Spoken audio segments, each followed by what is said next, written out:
Squid game season 2 के release के बाद नेटफ्लिक्स की चार्ट्स पर उसका डोमिनेंस रहा है और इसने wide spread discussions, fan theories और डीप डाइव्स को जन्म दिया है जो उसके कॉम्प्लेक्स प्लॉट और सिंबलिज्म को एक्सप्लोर करते हैं। गार्ड्स की मास्क्ड हायरार्की, उनके रैंक्स की सिंबलिज्म, रिक्रूटमेंट प्रोसेस और उन लोगों पर साइकोलॉजिकल टोल को एक्सप्लोर करेगा जो गेम के ब्रूटल रूल्स एनफोर्स करते हैं। नो उल का कैरेक्टर इस हिडन वर्ल्ड को समझने का एक गेटवे है जो व्यूअर्स को गार्ड्स के मोटिवेशंस और उनका स्क्विड गेम के लार्जर नैरेटिव में रोल पर नए तरीके से सोचने को मजबूर करता है।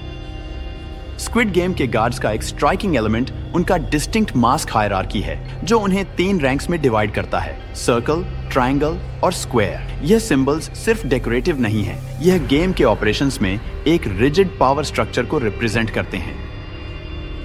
सर्कल मास्क वाले गार्ड्स सबसे नीचे रैंक पर होते हैं। उनकी जिम्मेदारी होती है सबसे लेबर इंटेंसिव काम करना, जैसे कि खून सफाई, गेम्स सेटअप करना, खाना सर्व करना और बॉडीज को इंसिनरेटर तक ले जाना। इन गार्ड्स को अपने सुपीरियर के बिना बोलने की मनाही होती है और अगर यह रूल तोड़ते हैं तो उन्हें सख्त सजा दी जाती है जो अक्सर एग्जीक्यूशन तक भी पहुंचती है। उनका पैसिव रोल उनकी लैक ऑफ ऑटोनॉमी को हाईलाइट करता है। वह गेम के लॉजिस्टिक्स में कंट्रीब्यूट करते हैं लेकिन एनफोर्समेंट में कोई कहने का हक नहीं रखते। यह आइसोलेशन और स्ट्रिक्ट कंट्रोल उन्हें प्लेयर्स की तरह ही ट्रैप करते हैं क्योंकि उनकी भी जिंदगी सिस्टम के अंदर एक्सपेंडेबल है।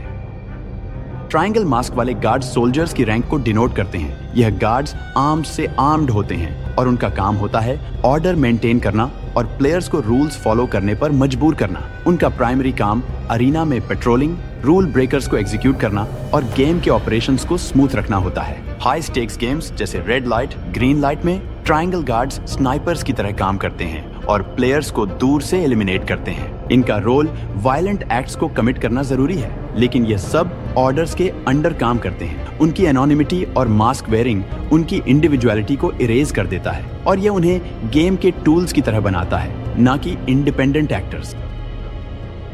स्क्वायर मास्क सबसे हाई रैंक को रिप्रेजेंट करता है। सुपरवाइजर सर्कल और ट्रायंगल गार्ड्स के एक्शंस को ओवरसी करते हैं और एडमिनिस्ट्रेटिव टास्क्स जैसे कि प्लेयर्स को सर्वेलेंस सिस्टम्स के थ्रू मॉनिटर करना और इंपॉर्टेंट गेम अपडेट्स अनाउंस करना उनका काम होता है। उनके पास रिस्ट्रिक्टेड एरियाज तक एक्सेस होता है और वह लोअर रैंक्ड गार्ड्स के बीच डिसिप्लिन मेंटेन करते हैं। जबकि स्क्वायर गार्ड्स को ज्यादा अथॉरिटी मिलती है, वह अभी भी फ्रंट मैन के अंडर सबऑर्डिनेट होते हैं जो गेम का अल्टीमेट लीडर है। उनके मास्क्स आइडेंटिटी स्कैनर्स की तरह काम करते हैं जो उनका एलिवेटेड स्टेटस दिखाते हैं लेकिन यह भी उनके डीह्यूमनाइजेशन को एम्फसाइज करते हैं जो सिस्टम में उन्हें एक्सपीरियंस होता है।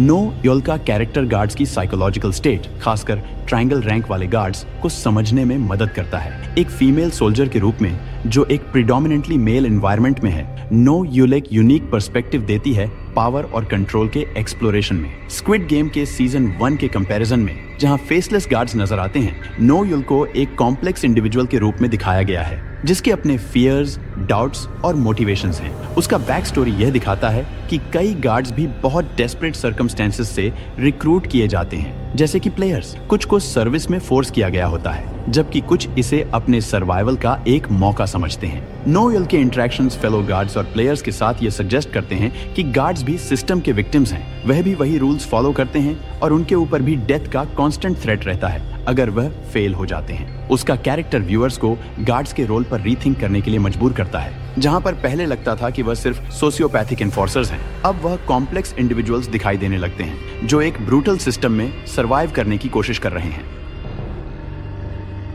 स्क्विड गेम में गार्ड्स बनने का प्रोसेस एक मिस्ट्री बना हुआ है लेकिन सीजन 2 में इसके बारे में काफी क्लूज मिलते हैं। बहुत से गार्ड्स फाइनेंशियली डेस्परेट होते हैं प्लेयर्स की तरह, लेकिन प्लेयर्स अपने फॉर्चून के लिए गेम में एंटर करते हैं जबकि गार्ड्स को अक्सर सर्विस में फोर्स किया जाता है और उनके पास ज्यादा चॉइस नहीं होती। रिक्रूट्स को उनकी सर्विस के बदले फाइनेंशियल रिवॉर्ड्स या सेफ्टी का प्रॉमिस किया जाता है लेकिन जब वह एक्सेप्ट करते हैं तो उन्हें एक डीह्यूमनाइजिंग ट्रेनिंग प्रोसेस से गुजरना पड़ता है। उनकी आइडेंटिटीज को स्ट्रिप कर दिया जाता है, उन्हें मास्क पहनने पड़ते हैं और उन्हें स्ट्रिक्ट रूल्स का पालन करना पड़ता है जैसे कि ना बोलना या फ्रीली इंटरेक्ट ना करना। ड्यूटी के अलावा गार्ड्स अपनी जिंदगी छोटे आइसोलेटेड क्वार्टर्स में गुजारते हैं जहां उनका इंटरेक्शन बहुत लिमिटेड होता है। उनकी जिंदगी भी प्लेयर्स की तरह होती है जहां वह भी एक साइकिल में ट्रैप्ड होते हैं जहां सर्वाइवल और फियर का कांस्टेंट थ्रेट होता है। पनिशमेंट का थ्रेट हर वक्त उनके ऊपर रहता है जो यह दिखाता है कि गार्ड्स भी स्क्विड गेम सिस्टम की ब्रूटैलिटी से बच नहीं पाते हैं। यह रेवलेशन विक्टिम्स और परपेट्रेटर्स के बीच का डिफरेंस ब्लर कर देती है, जो शो के सिस्टमिक ऑपरेशन वाले थीम को और भी गहरा बनाता है। उनकी ड्यूटीज के अलावा कुछ गार्ड्स एक हिडन इकोनॉमी में भी शामिल होते हैं, जो मौत के आसपास घूमती है। ये सब प्लॉट जो सीजन 1 में पहली बार हिंट दिया गया था, सीजन 2 में और गहरा एक्सप्लोर किया गया है।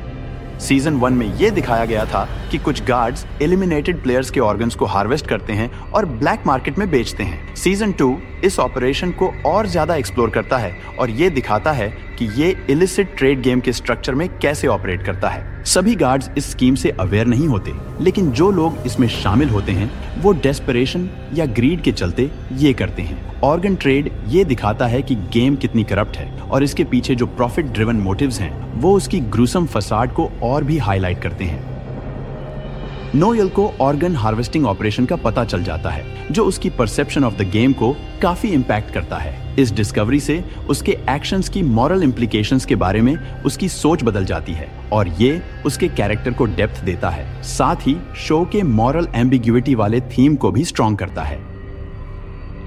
जब तक हम रिक्रूटर को गेम्स ऑर्केस्ट्रेट करते देखते हैं, उसका वर्ल्ड व्यू काफी ट्विस्टेड हो चुका होता है। वह गेम सिस्टम की इनहेरेंट फेयरनेस को मानता है, ये सोचकर कि हर किसी के पास चॉइस होती है।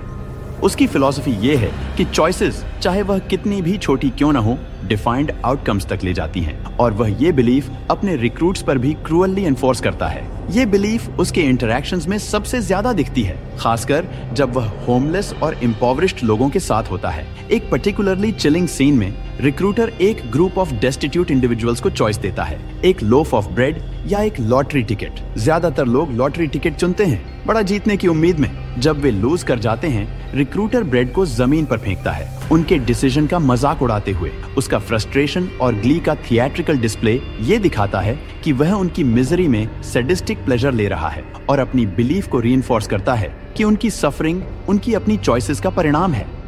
ये चॉइसेस सिस्टम के द्वारा मैनिपुलेट की जाती हैं, जो पार्टिसिपेंट्स को एक्सप्लॉयटेशन और डिस्पेयर के साइकिल में ट्रैप कर देती है। गार्ड्स के सिलेक्शन का प्रोसेस अभी भी मिस्ट्री बना हुआ है। एक पॉपुलर थ्योरी ये सजेस्ट करती है कि रिक्रूटमेंट प्रोसेस का कनेक्शन उन रेड और ब्लू डाकी पेपर टाइल्स से है जो सीजन 1 में दिखाई गई थी।